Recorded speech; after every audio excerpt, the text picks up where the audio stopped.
Hello guys, कैसे हैं आप लोग। आज की इस वीडियो में हम लोग breathing and exchanges of gases का कंप्लीट बंस आउट करने वाले हैं।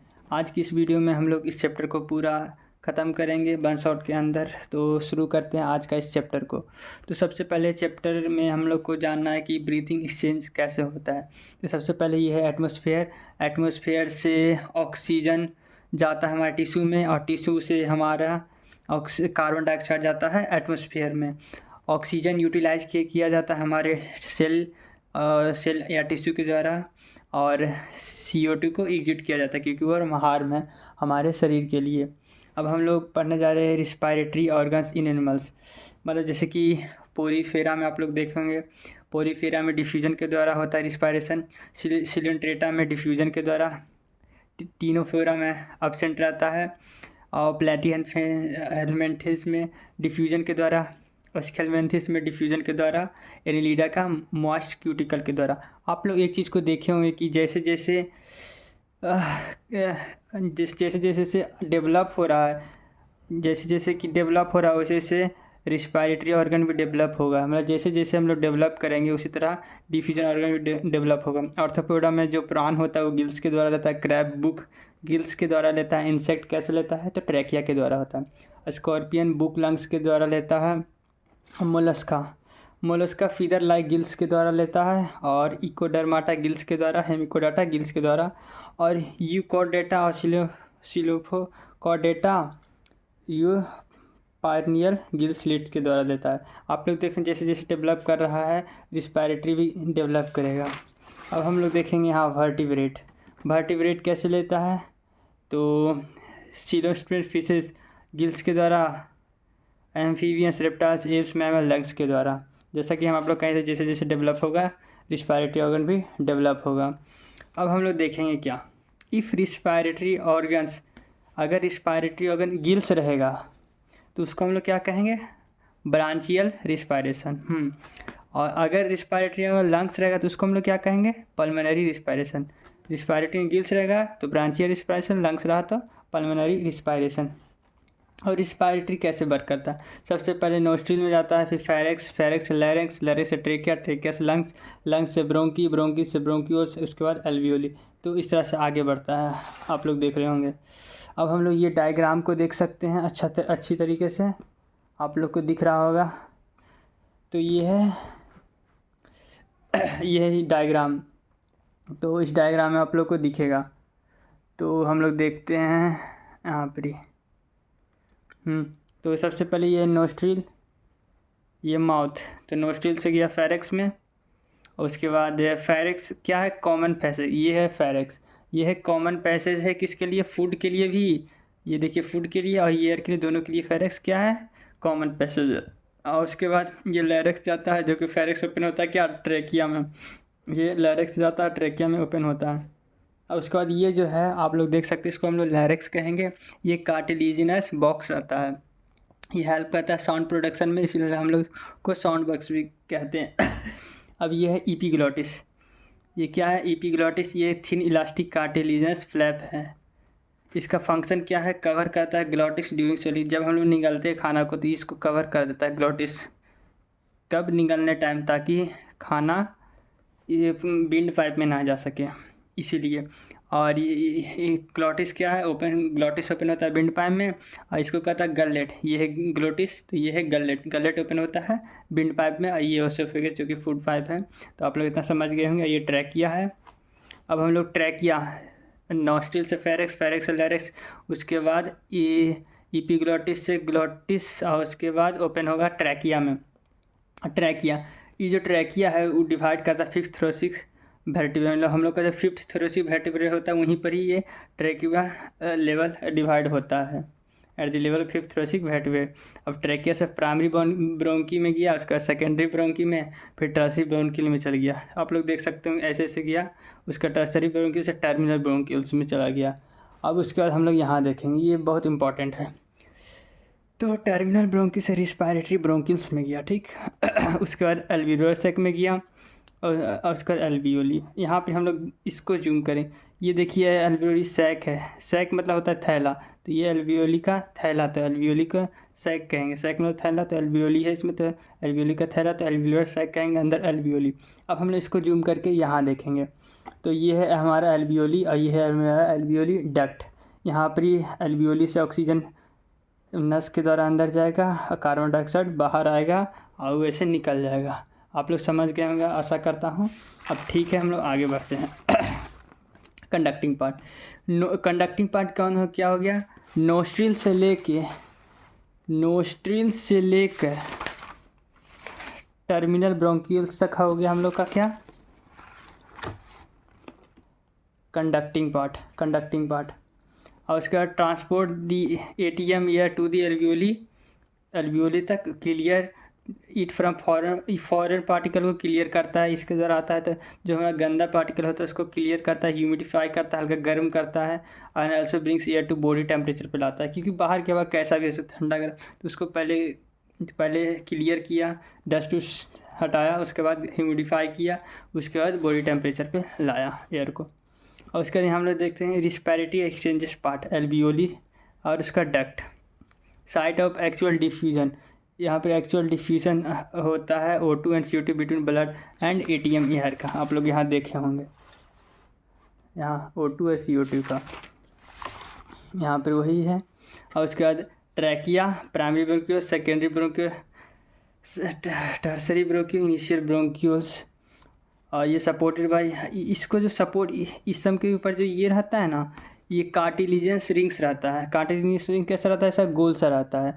तो ये क्या है, सपोर्ट इनकम्प्लीट, तो मतलब आधा रहेगा, ये कंप्लीट ये इनकम्प्लीट, तो इनकम्प्लीट रहता है, तो आधा रहता है बस ऊपर से, यही सम के ऊपर सपोर्ट करता है। ये हमारा डायग्राम देख सकते हैं, एपिग्लोटिस का लैरिंक्स में गया, और उसके बाद ये हमारा लंग्स है, और ये डायफ्राम है, और ये हम लोग देखेंगे ये क्या है, पेरेंटल प्लूरा है, और ये अंदर वाला ऊपर प्लेंटा प्लूरा है, नीचे वाला वेस्लर प्लूरा है, और इसके बीच में जो कैविटी है, कैविटी मतलब खाला जगह, उसको प्लूरल कैविटी रहता है, जो कि भरा हुआ रहता है प्लूरल फ्लूइड से।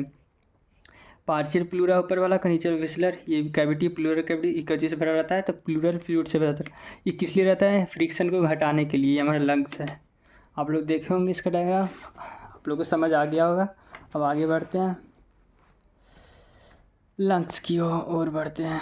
Lungs are situated in autonomically and air tight chamber. Lungs को सिचुएशन कहाँ रहता है, autonomically and air tight chamber में लंग्स सिचुएट रहता है, एयर टाइट चैम्बर में। उसको क्या कहते हैं, थोरेक्सिक चैम्बर, एयर टाइट चैम्बर को थोरेक्सिक चैम्बर कहते हैं। अब डोर्सली वेंट्रिकुलर, मतलब डोर्सली जो सपोर्ट करता है वो वर्टिब्रल कॉलम करता है, और वेंट्रली स्टर्नम करता है, और लेटरली रिब्स करता है लोअर साइड से। ये देखिए लोअर साइड से डायफ्राम किया है, और उसका लेटरल से किया है रिब्स, और वेंट्रिकल से स्टर्नम, और डोर्सली से वर्टिब्रल कॉलम किया है। और ये तीनों बोन है, और ये मसल्स है, ये हम लोग का ध्यान रखना। मैकेनिज्म ऑफ ब्रीथिंग, मैकेनिज्म कैसे होता है, एयर मूवमेंट होता है, हाई प्रेशर से लो प्रेशर, P1/V, PV बराबर NERT, ये आप लोग को देखा इन्वर्सली है। इंट्रा मतलब होता है क्या, इनसाइड, इंट्रा मतलब इनसाइड, इंटर मतलब बिटवीन, इंट्रा मतलब इनसाइड, इंटर मतलब बिटवीन, ये दोनों कन्फ्यूजन है। पल्मोनरी तो लंग्स के लिए ही आता है, प्रेशर इंटर कोस्टल मतलब बिटवीन, रिब्स कोस्टल मतलब रिब्स। तो अब आप लोग को यहाँ पे समझ में आ जाएगा। कंडीशन रिक्वायर्ड फॉर इंस्पिरेशन, तो एटमॉस्फेयर हाई प्रेशर रहता है, लंग्स लो प्रेशर, तो हाई प्रेशर से लो प्रेशर जाता है। So if we have to decrease pressure with in lungs, as we know P inversely proportional to we have to increase volume of thoracic. हम लोग increase volume क्या कहते हैं, thoracic chamber का। ये घटेगा तो ये बढ़ेगा, तो ये घटा तो इसका वॉल्यूम इंक्रीज़ किया, इसका प्रेशर घटा तो इंक्रीज़ किया। हाउ कैन बी, इसको हम लोग अचीव कर सकते कैसे, इसको इंक्रीज़ करने के लिए इसको बढ़ाएंगे, वॉल्यूम बढ़ेगा, प्रेशर घटेगा, और इसको वॉल्यूम बढ़ाएंगे, इसको ऐसे डोर्सली यहाँ पर ही फैलेगा। अब कंडीशन फॉर इंस्पायरेशन में हम लोग देखेंगे। कंडीशन इस पर atmosphere low pressure high pressure तो बाहर निकलना। So if we increase pressure with lungs, हम लोग लंग्स का प्रेशर बढ़ाएंगे तो इन्वर्सली प्रोपोर्शन रहता है, तो ये बढ़ाएंगे तो ये घट जाएगा। तो थोरेसिक नंबर यहाँ पे आप लोग जैसे ये बढ़ाएंगे तो ये घट जाएगा। तो रिलैक्सेशन करेगा तो ये जब घटेगा तो ये डिक्रीज हो जाएगा, और ये डिक्रीज होगा तो यहाँ पर ये ऐसे हो जाएगा तो ये डिक्रीज हो जाएगा। तो ये इंक्रीज करेगा तो हाई प्रेशर से लो प्रेशर एक्सपायरेशन मतलब हवा निकल जाएगा। अब डिफरेंस जान लेते हैं। इंटरकोस्टल मसल इंस्पायरेशन के टाइम कॉन्ट्रैक्ट करता है और एक्सपायरेशन के टाइम रिलैक्स करता है। डायफ्राम मसल इंस्पायरेशन के टाइम कॉन्ट्रैक्ट करता है, एक्सपायरेशन रिलैक्स करता है। इंट्रा पल्मोनरी प्रेशर इंस्पायरेशन के साथ डिक्रीज करता है, एक्सपायरेशन के साथ इंक्रीज करता है। बस हम लोग ये सब ध्यान रखेंगे। अब कुछ छोटी छोटी बातों को हम लोग ध्यान लेते हैं। ब्रीथिंग रेट एक हेल्दी ह्यूमन का 1 मिनट में 12 से 16 मिनट होता है। 1 मिनट में 12 से 16 बार होता है breathing rate.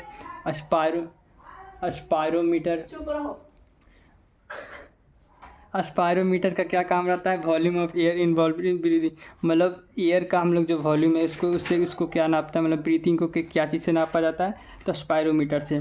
We have ability to increase, और हम लोग के पास एबिलिटी रहता है कि हम लोग जो सांस लेते हैं या फिर सांस छोड़ते हैं, इंस्पायरेशन या एक्सपायरेशन करते हैं, उसको हम लोग बढ़ा या घटा सकते हैं। जैसे हम लोग सांस लेते हैं उसको कस ज़्यादा सांस भी ले सकते हैं और कम सांस भी ले सकते हैं हम लोग अपना एब्डोमेनल मसल मतलब पेट के मसल्स के यूज करके। तो ये हम लोग ये डायग्राम से आप लोग को समझ में आ जाए कैसे हम लोग करते हैं और कैसे हम लोग क्या करते हैं। तो यहाँ पर आप लोग देख सकते होंगे, तो ये रिस्पायरेटरी, हल्का सा आप लोग हमको टाइम दीजिए। हाँ देखिए, ये ग्राफ से आप लोग समझ सकते हैं रिस्पायरेटरी वॉल्यूम का। तो ये जो है हमारा टाइडल वॉल्यूम का हम लोग नॉर्मल वॉल्यूम जो हम लोग सांस लेते हैं, तो नॉर्मल सांस हम लोग ऐसे ऐसे लेते हैं, लेकिन हम लोग कस के सांस लिए तो इंस्पायरेटरी वॉल्यूम हो गया। तो कस के सांस लिए तो ये देखिए हम लोग का ग्राफ ऊपर चल गया। तो नॉर्मल वॉल्यूम 500 में रहता है, और हम लोग जो इंस्पायर से जो हम लोग जोर से सांस लिए तो उसका रेट कितना ml रहता है? तो 2500 से 3000। अब हम लोग जोर से सांस लेंगे, उसका जोर से सांस छोड़ेंगे तो उसका कितना रहता है? 1000 से 1100 ml रहता है। और उसका ग्राफ देखिए नीचे जाता है, तो इसको टीबी कर सकते हैं और सबका इतना इतना है। और उसका जब हम लोग एक्सपायरेशन जोर से भी कर लिए तो नॉर्मल हुआ, जोर से भी कर फिर भी बचा हुआ रहता है, उसको 1200 ml कहते हैं। अब वही जो नॉर्मल सांस लिए टीबी वॉल्यूम उसका 500 में, ये आप लोग को बता दिया। IRV जो हम लोग जोर से लेते हैं उसका इतना रहता है। ERV जो हम लोग छोड़ते हैं तो इतना हम लोग का रहता है, उसको फिर भी बचा हुआ रहता है, वो इतना है। अब आप लोग को ये समझ में आया तो आप लोग को ये बस छोटा सा है इतना ही, वो आप लोग को समझना है। तो रिस्पायरेटरी में आप लोग को देखना है। हाँ रिस्पायरेटरी कैपेसिटी, तो इंस्पायरेशन कैपेसिटी कितना होता है? तो टीवी को IRV को जोड़ दीजिए, एक्सपायरेटरी कैपेसिटी टीवी पर ERV को जोड़ दीजिए, और वाइटल कैपेसिटी को तीनों में जोड़ दीजिएगा। टोटल में तो टोटल जोड़ दीजिएगा। इंस्पायरेटरी को टीवी को IRV से, एक्सपायरेटरी को टीवी को ERV से, वाइटल को टीवी ERV और IRV को। टोटल लंग्स कैपेसिटी में सबको जोड़ना, फंक्शनल में ERV और रेसिडुअल को बस जोड़ना है। अब एक्सचेंज ऑफ गैसेज, तो N2 का इतना है, O2 का इतना है, CO2 का उतना है। तो एटमोसफेयर में इतना रहता है O2 और CO2 159 0.353 mmHg में ये लिखा हुआ है। तो उसके बाद एल्वियोली में गया तो ये रेट इतना हो गया। ऑक्सीजन सबसे ज़्यादा, कार्बन डाइऑक्साइड से कम। उसका ऑक्सीनेटेड ब्लड में गया तो इतना हो गया, टिश्यू में गया इतना हो गया, और डीऑक्सीनेटेड ब्लड में गया तो इतना हो गया। सॉल्युबिलिटी ऑफ CO2 25 से, CO2 का सॉल्युबिलिटी 20 से 25 गुना ज़्यादा रहता है O2 से, मतलब CO2 ज़्यादा घुलनशील होता है। अब हम लोग को ये डायग्राम बस समझना है, उसके बाद हम लोग का चैप्टर बस ख़त्म हो जाएगा थोड़ा देर में। तो आशा कर रहा हूँ कि आप लोग का ये वीडियो अच्छा लग रहा होगा, आप लोग ऐसे ही देखते रहें। तो ये है हमारा, यहाँ से एयर गया ये कैविटी में, यहाँ पर ये जो है उसको हम लोग कहते हैं एस्क्यू इपिथेलियम ऑफ एल्वियोली बार, इसको फर्स्ट कहेंगे। उसके बाद यहाँ पर ही बेसमेंट सब्सटेंस है, यहाँ इसको हम लोग कहते हैं इंडोथेलियम। और यहाँ पर ब्लड है, यहाँ पर यहाँ पर एयर का डिफ्यूजन होता है ब्लड में, जो हम लोग देखे थे। ये वाला से आप लोग समझ सकते हैं, ये वाला से देखिए यही है यहाँ पर डिटेल में।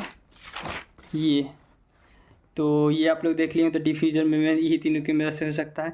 Thickness much than less mm में होता है थिकनेस।